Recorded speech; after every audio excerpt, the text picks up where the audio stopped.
As I'm sure you're aware, we've been having several segments with Kelsey Bolar. She's the filmmaker for Independent Women's Forum, who put together the Identity Crisis documentary on various individuals who have been caught up in the gender transition hysteria in this country. And we talk about the agenda a lot. We talk about the policies. We talk about how it affects our schools and laws and lawsuits. But we often lose sight of the fact that these are very real human beings who have gone through quite traumatic experiences. Joining us right now is one of those very brave individuals, Prisha Mosley, a detransitioner featured in one of these documentaries. Prisha, we're so grateful that you're joining us. Thank you for being here. Thank you for having me. I really appreciate having a space to share this story and the reality of everything. Well, let's start at the beginning of your story. At what age did you first start to walk down this path of gender transition? I found the trans community and started believing that I was transgender at about 15 years old. And it took about 2 years for me to bring it to my parents and doctors. And immediately when I brought it to the doctors at 17, I began the medical journey. Wow. And it's very interesting the way you put this, because you said you found the trans community and then determined that you were trans. It wasn't the other, I mean, so you didn't have something inherently inside you that made you believe that you were born in the wrong body. It came after being involved in the community? Oh, yeah. I had mental health and body image issues for a long time, but I found the trans community and they told me that the body image issues were because I was trans and born in the wrong body. They just, told me that was the issue. So what began? The puberty blockers and prescription drugs, or at the age of 17, what exactly was the first step? I just went straight to testosterone. Okay. Because puberty blockers at that point, there's no blocking your puberty at that point at Yeah, 17. yeah. So, and did they tell you that all of this was very temporary and reversible and that sort of thing? Oh, yeah, they told me it was completely safe, that I could change my mind at any point, but they didn't seem like I would. Like, they were like, this is going to align you in the right body, in the right mind. You won't be suicidal anymore. So this is what you're going to do. This is your treatment plan. Hmm. And I can't let that one phrase just go by in terms of you being suicidal. That's obviously terrifying for any parent to learn that their child is suicidal. How severe was that for you? And how did you connect your suicidal tendencies to the gender issue? So I had been suicidal for quite a while, and actually, just a couple months before I started getting testosterone, I attempted suicide by drowning, and Oh my they just gosh. let me still make those decisions right after being in the hospital for trying to attempt suicide. But they said I was suicidal because I was in the wrong body. They said that was the whole issue, and if I transitioned, all of my other problems would go away. Um, and how were your parents through all of this? I mean, I've got to think, I mean, the idea that you would try to kill yourself if you were my daughter, I would be so desperate to look for any solution to keep you alive. Uh, Yeah.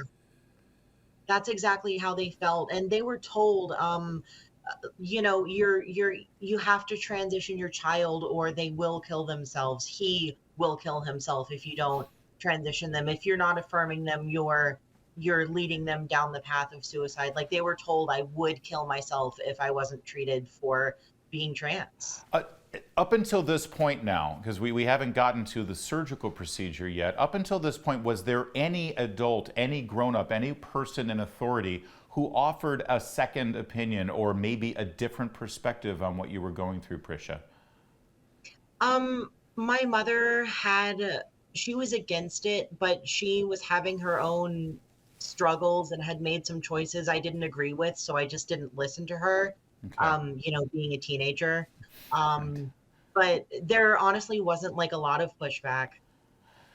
And now you reach the point, at what age did they start the discussion about your surgery, your top surgery? Oh, the discussion about surgery was immediate. That happened on the first appointment. I got my letter of recommendation for hormones and surgery on the same day. Wow. And at that point, I mean, how long was it until you actually went in for your top surgery? Just about a year. Wow. And and again, let's just be clear here. Your breasts were completely healthy. This is the entire reason for the mastectomy was to aid in your gender transition. Yeah. Yeah, they told me, the closer I get to affirming my body, the less suicidal and more mentally well I'll be. So so you have the surgery. What happened? Were they right? No, I kind of like had the feeling of chasing the dragon, you know what I mean?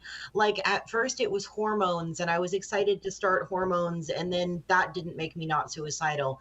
And then I was excited to have surgery and then that didn't make me suicidal. And then just no matter what I did, I just kept chasing and chasing and chasing and the suicidality never went away until I actually addressed the real underlying mental health issues. Well, and let's talk about that. What I mean, because obviously, any young teenager who is having these suicidal feelings, we want to get to the bottom of it. We want to help. We want to fix. What was going on? I had severe anorexia, which is also a body dysmorphic disorder, which I think should make you not really qualify for trans treatment, in my opinion, because they're both body dysmorphic disorders. And then on top of that, I have borderline personality disorder, in which you don't have a core identity. And then I also went through a sexual assault, which influenced my decision. Oh dear, my heart goes out to you. I'm so sorry that you've been through all this, and I'm even more sorry that the medical community, the professionals, actually, I think, exacerbated these problems. It's so confusing because what you described, those are diagnosable and treatable mental health issues that many people have. Why was it so, why was all the money put on the gender issue? Why was that the one and only diagnosis everyone would go with? Yeah, and I've said this before, but they gave me the hormones exactly when I asked for them, and they gave me the top surgery right when I asked for it. But I was also asking for liposuction for my anorexia, and they told me no. Huh. Oh, that's fascinating. I think Yeah. that tells you a lot. So then you decide, no, this is not for me. What kind of resistance did you have to detransition, to actually embrace being a woman?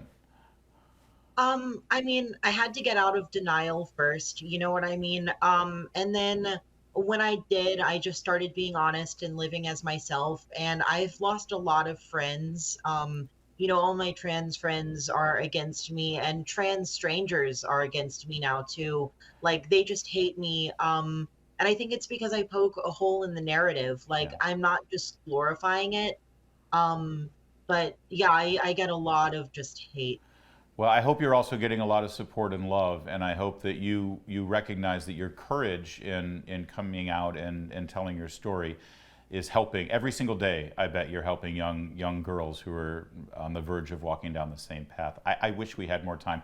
Don't be a stranger. I want to have you back because there's more to say, but we're up against it. Prisha Mosley, thank you so much. Wow, what a story. What a great young woman. You're watching the Salem News Channel. More to come on O'Connor Tonight.